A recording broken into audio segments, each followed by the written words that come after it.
Okay, so ang atin pong Benteng Bigas meron na ay isang flagship program po ng ating Pangulong Ferdinand Bongbong Marcos kung saan po nagbebenta po tayo ng subsidized na Benteng Bigas na galing po sa National Food Authority at ito po ay binibenta natin sa ating mga vulnerable sectors, mga kababayan po natin 4Ps, senior citizens, PWDs and solo parents, as well as mga farmers po, rice farmers and fisher folk, pati na rin po mga TODA, mga jeepney drivers, mga teachers.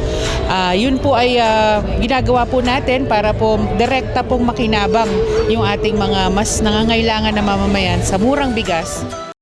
Para sa akin, it's a big chance na nagkaroon ng ganito kasi pataas ang presyo ng market value ng rice. So, it's a good help para sa ating mga hindi naman mayaman pero everyday needs natin ito, which you can purchase at a cheaper price. Ngayon ko lang na-encounter ito. So, napakalaking salamat sa akin being a senior citizen na hindi naman kalakihan ang pension. Actually, nakaanak ko din last year. Okay siya, maalsa, malambot, walang amoy. Okay siya. For consumption na kaming poor. Pagsalamatan ko dito ko.